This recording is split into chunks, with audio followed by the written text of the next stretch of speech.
Hello, hope we're all okay. Hope we're training hard. We are 3 weeks out from Seticoli in Rome, so it's kind of getting feeling like it's getting close now. It's uh, it's weird that the new training plan's been going really well, and it's literally maybe Saturday I was a bit tireder than, or I swam well Saturday, but not as well as the week before, and then Monday, Tuesday this week have been pretty tough. And today's Wednesday afternoon as I'm filming this, and I'm going to be going out on the bike this evening. But it's like the first time that it's kind of like all that fatigue's really starting to hit, and it's hard to wake up in the morning and all that. So I think that's kind of seems like it's timed really well, so we can start having some rest going into Rome, and then um, yeah, swim fast is kind of like perfect timing going into some taper. So yeah, I think as I might have mentioned in last week, but my GoPro's the back screen's gone all fuzzy, so I've had to send that back. So should be sending me a replacement out. It's still under warranty, so it should be back soon. I've had confirmation it's got to them in the Netherlands, so hopefully by next week, well, I'll have some sort of swimming content, because there was a comment last week about fly turns. And I think that's quite a good um, topic to kind of spend a good amount of time talking about, and kind of talking about what I think about on a fly turn, and then being able to show you kind of under the water how the mechanics of how I like a fly turn to look like. But so for today, we're sort of just doing a question and answer. Where I've got some questions here, some pretty. I've had a little flick through some pretty good questions, some pretty straightforward, some a bit funny. So should be should be all right. So we start off with, how did you get into swimming from totally legit swimmer? I think that was just lessons. You know, when you're a kid and your mum and dad say you're gonna go learn how to swim, and you say all right, and then it's kind of like then you complete lessons at the leisure centre, and they say, oh well, there's a club near in Ripley, so oh we'll go swim with the club then, and then just kind of goes, kind of all snowballs from there, and here we are. When did I start at Ripley? When I was 7 or 8. Now I'm 26, so it's like 18 years, 20 years, nearly 20 years. Wow, old. And then next one from Matty Boy, how long have you been swimming for? Yeah, so nearly 20 years in a club. I made my first nationals was when I was 14 in the 1500 freestyle, actually. Which, can you imagine me trying to do one of them now? If any of you saw my 200 fly at the start of the season, imagine doing try to go through a 1500. If you saw my 200 freestyle at trials, imagine going another 1300. Yeah, first one was at 14. So I've been at like that, been at nationals for 12 years now, which is pretty also makes me sound and feel pretty old. Rory Taylor, any new hairstyles in the pipeline? I don't know. Yes, I had the mohawk for 4 years. Oh, I thought that was really cool. I'll put a photo on. You probably won't have seen. I went through a phase. I had it long. It was a foot tall in its prime, and that was fantastic. Especially in the wind, it would all blow over to the side and then come back. Yeah. So yeah, but it was time to get rid. And now I want something long. I keep saying dreads, maybe dreads, something braided, like that kind of Viking look. I think I'll go for that next. Something like that would be could be pretty cool. Matty Rooney, help me. How much of a challenge do you think beating Matt Rooney in the 53 will be at British? Well, unfortunately, Matt, I'm not going to be there at British Nationals, so you'll take this win. But realistically, I could probably just go aerobic from a push and smash you anyway. No, so yeah, so I'm not racing British Nationals. Seticol is my last meet of the season. I think I ought to be able to put in a decent 53. I think, especially with kind of how our training is now. But I'm not going to get one, which is fine. But that brings me on to, actually, I'll plug it now. I'm looking at doing some club visits, and kind of, so I did a visit with Peterborough straight after trials, which was pretty good. I've done some with some of the local clubs here, like Aquabears in Rochdale. And I'm looking at doing these kind of camps. They're not really clinics, but it's me coming into the club and delivering what you as a club need. So obviously my kind of specialities are going to be fly, underwater, maybe some freestyle, and then like talking on lifestyle and kind of answering questions and that kind of thing. So if that's something you feel like you'd be interested in, I'll be doing them all through July. So if that's something you would fancy with your club, or if you're a swimmer and you think that your coaches would be interested in having me come down to your club for a session, couple of days, whatever it might be, get them to send me a message on Instagram. It's jingram98 on Instagram, and then we'll try and get something booked in. And that's kind of what I'm looking to do over the summer where I have this longer time away from swimming. I still want to keep a bit involved. Izzy saying, will you ever stop eating beef? No, never. Beef is too much of a superfood. Beef is king. This is a question from Ollie. What does a regular what does a regular week of training look like for you in and out the pool? And that's a good question. So I've kind of alluded to it, I think, on this new training plan. But I'm doing we'll kind of break it up through the week. So Monday morning is a walk for about an hour. What's that thumbs up doing? Get out of here. A walk for about an hour. I get about maybe 5.5 kilometers in because I've got all the woodland nearby. So walk.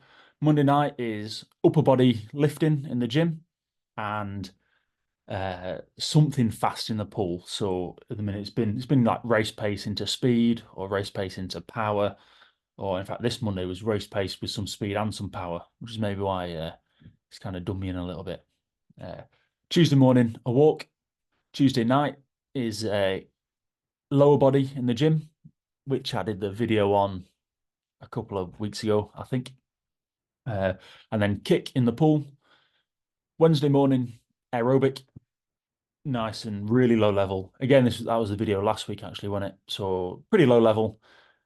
Just kind of trying to flush out the two because the Monday, Tuesday are really hard days back to back, especially with doing gym on both days as well. Like gym both days and a hard pool session is pretty intense. So I need that day to kind of let that body recover. Wednesday night then is going for a bike ride. So I'll be on that in pretty much as soon as I finish recording this. I'll go out. Again, that's about an hour. Kind of like I said last week about needing that aerobic stimulus. You can get that aerobic adaptation after about 30 minutes. So I'll do it for an hour to make sure we definitely get that ticked off. Thursday is power in the gym in the evening, power in the gym, and then power in the pool. It's quite a nice high intensity, powerful day. Friday morning is another walk. Again, just to say, I kind of vary the routes a little bit, but there's not that much creativity you can have, but it's just nice being out there. Even this week when it's been pissing down, it's been horrible weather. It's been good. It's been good just being out. Then Friday evening is then aerobic again, and then Saturday morning is something hard. We've been going a really good set the past few weeks. I think we've done it 4 or 5 times. And essentially we go 50s max. This is a long course, 50s max until you go slower than half the 100, your 100 target. So for me, 100 target is 51.4.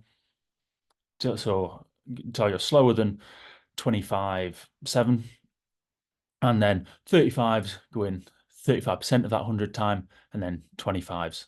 And it's all max until you hit that failure point. That's how we kind of define failure. So yeah, it's good, really good set. I've done the 50s from a dive and then everything else from a push so far. So we'll see how we kind of adapt that in going into racing. But it's a really good set. And then off the rest of Saturday, off Sunday, but kind of still being a bit active, not just or trying to not just sit and mong out and not do a lot. And because obviously if you've sat around all weekend, it's very hard to get yourself up for swimming fast on the Monday. But yeah, so that's the regular training week.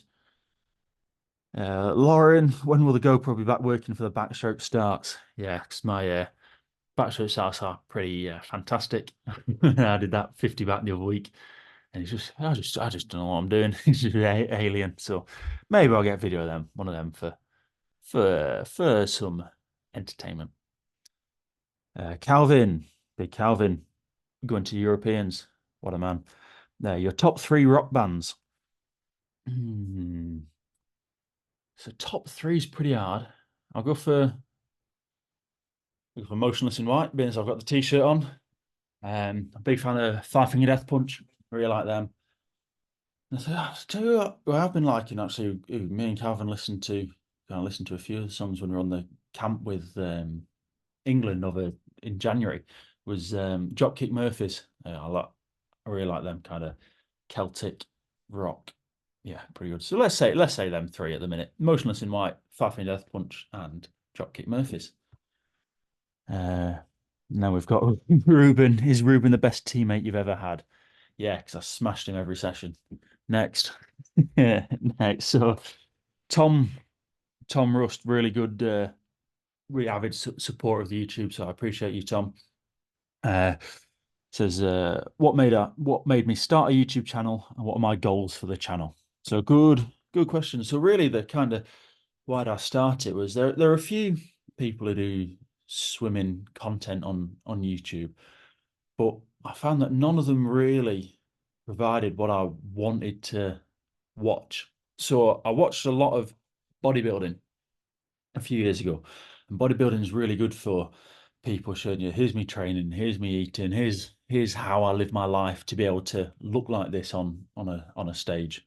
And it's kind of I like that kind of raw fly on the wall style video. And no one really in swimming is doing that. So Sunny swimsuit guy, really good. His vlogs I actually really enjoyed. I think it was during COVID. I ended up just smashing out a load of watching loads of his older videos just because I wasn't allowed to go and train, so it's like I might as well. And it was kind of like opportune then. Um, so I like those videos, but I find people like, and I don't mind naming people like Michael Andrew, Cody Miller. The videos are fine, but they're not aimed at me, and they're aimed at kids who are getting into swimming, and that's fine. That's who they're targeting. But I thought, what would I want to watch? And I would want to watch real life training, real life eating, lifestyle, and just someone trying to improve. And kind of that's why I started it. Because I thought, and that's kind of what guides it. It's kind of like, what would I want to know if I put myself back to even 5 years ago at 21?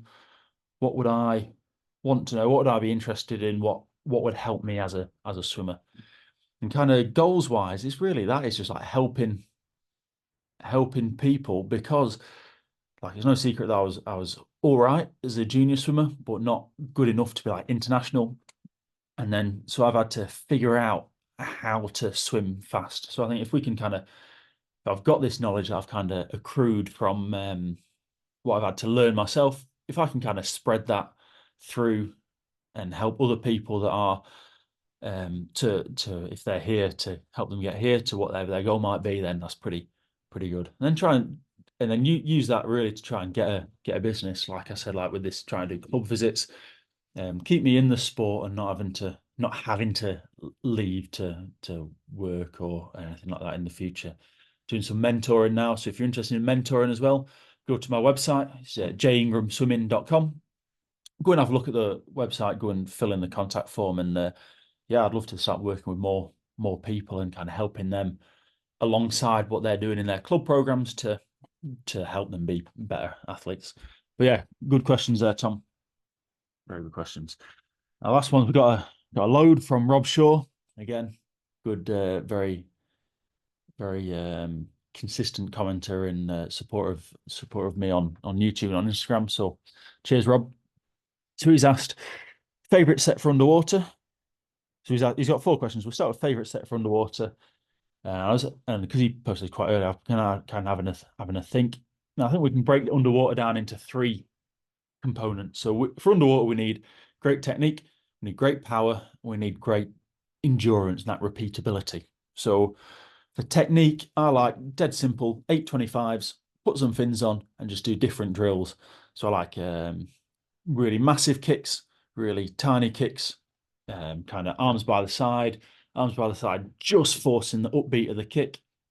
Some where it's like arms by your side, up, and then finishing a streamline. And then some rotation, like you start on your front and then go around all four sides, all four planes. To get you used to being able to go in that kind of straight line and holding the line. So that's the kind of drills I like. Maybe we'll go through do a video on flying underwater drills that I like to help you out. Power. We did a lot of power for fly kicks when I was in Hawaii with Coach Elliot Tasnik. And we did a lot of vertical kick, so like 6-second burst vertical kick into like rocket jumps, 15s with a parachute and fins, because the parachute really lets you know where you're. What's that thumbs up doing again? Get out. The parachute really lets you know where you're slipping water, where you're slow, where your dead spots are, and the fins accentuate that even more. So when you've got no fins, it's all hard. So there's not really a notice of here's the powerful bit, here's the slow bit. Without fins, it tends to be it's all slow. So with fins, you can generate the power and kind of push through that. So I like 15s with fins and a parachute, max underwater, loads of rest, not in a rush, and go through. I know you could do 8, 10, 12, 16, whatever you end up doing, whatever you can kind of cope with loading wise. And then for the endurance, that's where we want to take it into the swimming. So he's also asked favorite set to improve 100 fly back end. And I think this will go kind of hand in hand. So I like when in the past where we've done 30-50s fly, short course, off 120. So you're getting a really good amount of rest. But I'm doing them hitting 10 kicks off both walls. And so it's kind of, because you're putting that underwater, under pressure in a set where you're trying to swim fast, you have to kick fast, and you have to learn how to kick fast. And you have to learn how to kick fast, but keep the efficiency so that on rep 27, you're still able to do 10 kicks off both walls, breath hold into the breakout, breath hold into the finish, and kind of trains that mental discipline.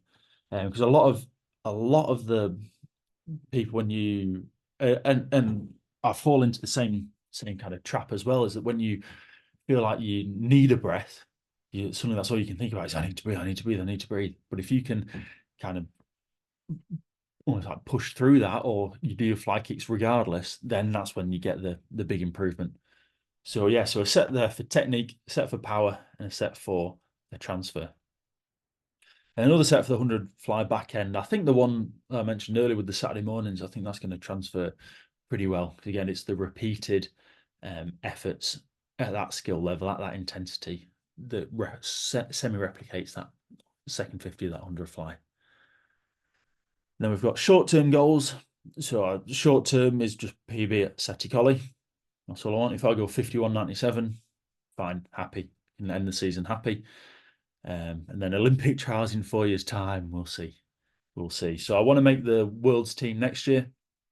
And so kind of my training now is kind of setting up the end of the season, but to be able to go into next season pretty well. That's why I'm having this longer break. So I can go into next season fresh, and then tear it up next April. So 4 years. I would like to, Rob. I would like to. But I think we're safer taking it. We'll take it year by year and make sure I'm still in it, still enjoying it, still performing. But yeah, I would love to be there in 4 years. And I think that's about it. So a 20-minute video. So I've rambled quite a lot. So apologies for that, but what can you do? So yeah, thanks for all the questions and that. I hope this has been pretty useful. Like I say, visit my website, send me a message on Instagram if you're interested in any mentoring, or any club visits, or any one-to-one sessions I'm offering now as well. So anything like that you want me to help you with, get in touch. And yeah, other than that, thanks for watching, and I'll see you next time. Cheers.